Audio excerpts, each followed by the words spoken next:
What's up, you guys? It's Graham here. So lately I've noticed a big push towards the concept of financial minimalism. And for those of you that are not aware, this is the concept in which you cut out every expense in your life that does not add to your overall enjoyment and well-being. And doing that allows you to shift your focus and your spending towards the things that do matter and improve the quality of your life. This is, after all, something that I've been implementing throughout the last decade. I mean, it's basically no surprise that I try to take it as a personal challenge to spend as little money as I possibly can, to cut back on the things I don't really use, and turn everything into an exercise of how low I can get the prices down. In a way, this is my weird idea of fun, and it happens to be economical at the same time. Doing this is also what's led me to accumulate a pretty hefty nest egg in terms of my investments without ever feeling like I've missed out or deprived myself of anything. And doing that has allowed me to shift my attention and my focus towards doing the things that I enjoy the most. Like seeing how many times I could ask you to smash the like button for the YouTube algorithm or get 2 free stocks down below in the description. So really, from that perspective, financial minimalism is amazing, and I owe a lot of my financial success to recognizing the value of a dollar,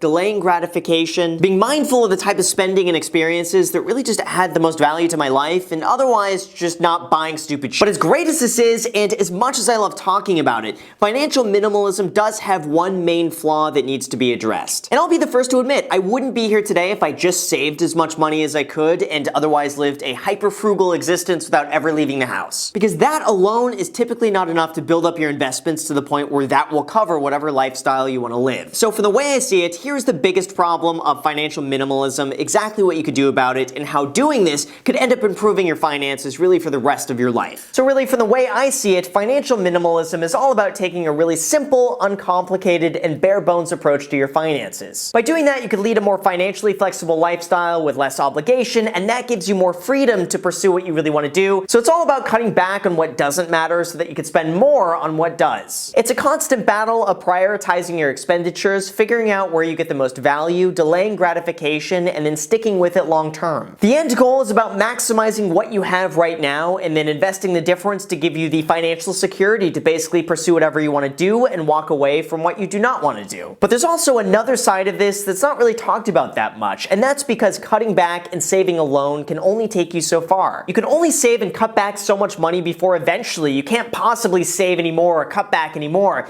and then at that point, you're stuck. So then what do? Well, I will attempt to answer that. And to do that, let's begin here with savings. If you want to be financially independent, it's really as simple as counting 2 things. Number 1, how much money do you spend every year? And number 2, how much do you have invested to cover that lifestyle? Financial minimalism fits into this mold perfectly because the less money you spend, the less money you need, and the faster you could reach that point of having your investments cover your lifestyle. Not to mention, saving as much money as you can has several huge benefits. Number 1, if you cut back your spending by $1, that $1 is really worth more like $1.30 before taxes if you had to go and work for it. Like, imagine what you would have to do to have an extra $100 in your pocket right now. You would need to go and make an extra $130 because Uncle Sam needs their fair share. So from this perspective, anytime you save money, it's almost like you get a bonus of 30%, because that's not money that you need to pay more tax on just to keep. My analogy for this is somewhat like, would you want to eat this Snickers bar and enjoy it for a minute and then spend 2 hours on the treadmill trying to burn it off? Or would you rather just not eat the Snickers in the first place? I mean, maybe you want the Snickers bar, and that's cool, but at least for me, it seems so much easier to cut back than work extra just for a little bit more. The other benefit to saving is, like I said, that's less money you will need to be financially independent. Just consider this. Most people calculate how much money they're going to need to retire by multiplying their annual spending by 25 to 30. And then once they've hit that amount invested, they've made it. This is also what's known as the safe withdrawal rate. So that means if you're 25 years old and you spend $40,000 a year, just multiply that by 30, and that means you will need $1,200,000 invested to safely generate an income of $40,000 a year that you could spend indefinitely without ever worrying about running out of money. That also means, in other words, for every $1 you spend, you will need $30 invested to be able to cover it. This is one of those things for me that once I saw it, I couldn't unsee it. Like, I view that $200 car payment as not costing me $200 a month, but instead $72 $2,000 invested because that's how much money I'm going to need in order to sustain that expense indefinitely. The same thing could also apply to you spending $100 a month dining out.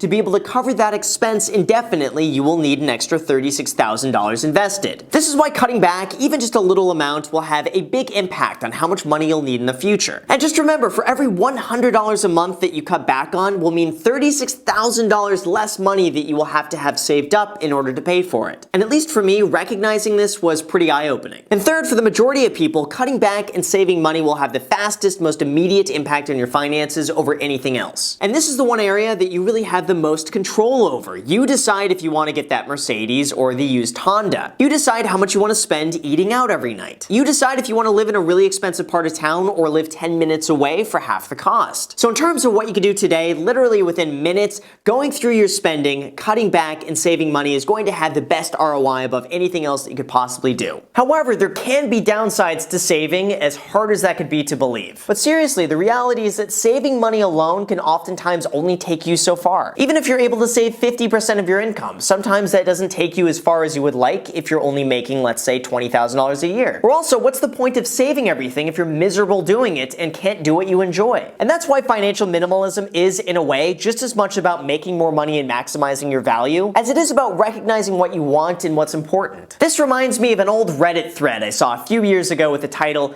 "Build the life you want and then save for it." I'm gonna link to this down below in the description for anyone who wants to give it a read. I highly recommend it. But anyway, the importance of this post was just by saying the end goal is not to be saving money for the sake of saving money, and you should not prioritize that. After all, what's the point of cutting back on the things that you enjoy if doing that makes you miserable? From this, the OP Mr. Llama SC recommended that the solution to all of this is to first figure out what you want in your life, then figure out how much it's going to cost, and then plan your savings and investment goals around that. Really think about it without money getting in the way. What do you really want out of life and what's important to you? You gotta do some soul searching and figure out what you want to do with your time and what you want to contribute. And then from there, you could build your life with that being the goal. And hey, if it's going and buying a Lamborghini, then sure, I'm all for it. But make sure what you want is not about impressing others or getting things to make you feel better about yourself. And instead, address the root of the issues to discover experiences that will help you grow as a person. And second, the post also recommended to leave a little bit of room for new experiences. After all, priorities change, and that's entirely okay. So give yourself a little room to pay for that up front and work that into your overall savings and investing goals. By doing that, you could really do your best to lead a fulfilling life now, rather than just save endlessly, waiting for some moment in the future where you could finally walk away from things and do what you really want. Even for me, this is something that I have absolutely worked on and gotten better at. There was absolutely a time in my early 20s where I would do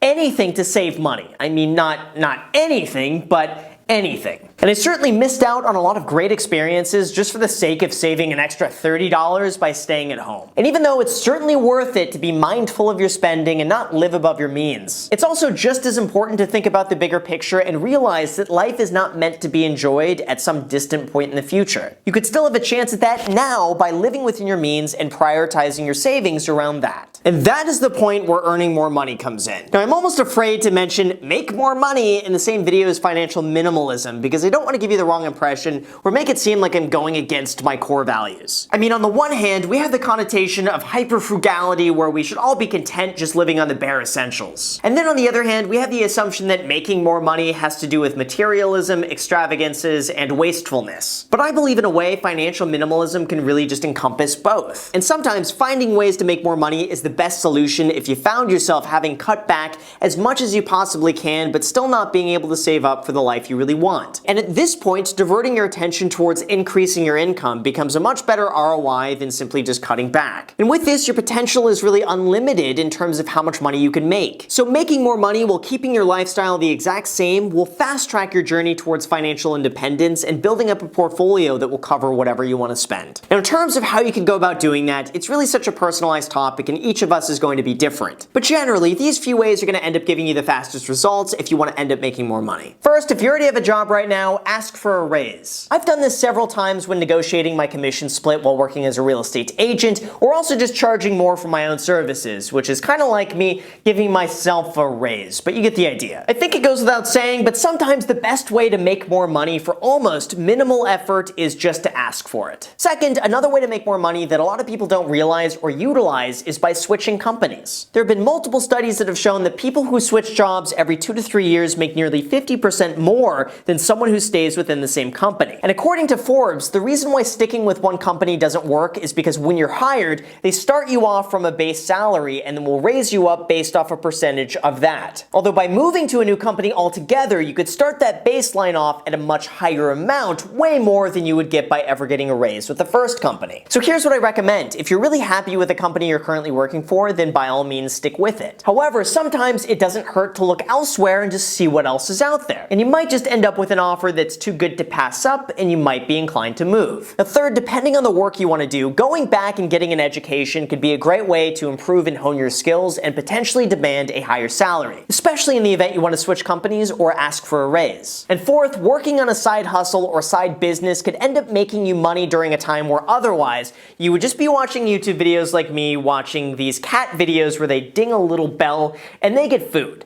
I've been watching way too many of these videos. You watch one of them and then YouTube just recommends you a whole bunch of other videos and they're way too fun to watch. So that is my guilty pleasure. Anyway, this is why making more money has really just as much place in financial minimalism as, say, cutting back. And instead of seeing the two as polar opposites, you should almost see them as complementing one another to get you closer to your goal of building the lifestyle that you want and then having your investments pay for it. Because like I said, cutting back on your spending and saving more is typically going to be the best approach in terms of maximizing your money and focusing on where you get the most value. But these benefits end at the point where you can't possibly cut back any more money or save any more without sacrificing what's important to you. And that to me is the main problem of financial minimalism in the way most people think of it. That means doing both in conjunction with one another really gives you the best results. And that to me is really what's led to everything I have today. Even before I started making a lot of money, I lived really frugally. I tracked all of my expenses, I saved as much money as I could, I invested as much money as I could, and after years of doing that, I saved up enough money to invest in real estate to make even more money, even though I didn't spend it. Then, after several more years of doing that, I was able to increase my income pretty dramatically working as a real estate agent. And I kept my lifestyle and my spending the exact same even though I was earning way more. And I just continued dumping all of that extra money back into my investments because I knew that would give me a sense of security to pursue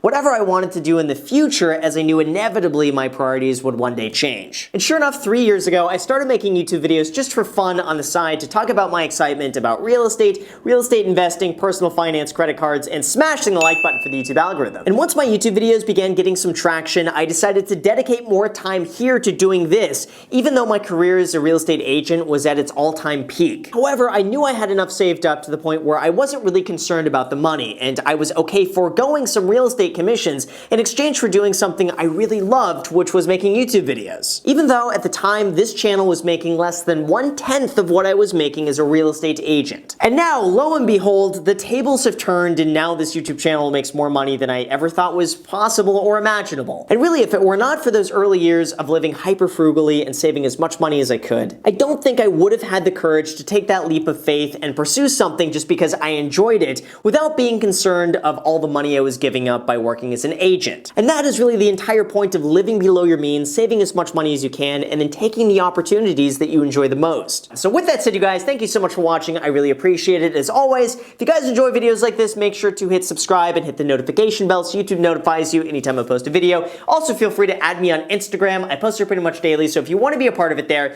feel free to add me there. As on my second channel, The Graham Stephan Show, I post there every single day. I'm not posting here. So if you want to see a brand new video from me every single day, make sure to add yourself to that. And lastly, if you guys want 2 free stocks, use the link down below in the description. Webull is going to be giving you 2 free stocks when you deposit $100 on their platform. One of those stocks could be valued up to $1,400. So if you want a chance to get a stock that's potentially worth a lot of money, use that link down below, sign up, and let me know what 2 stocks you get. Thank you so much for watching, and until next time.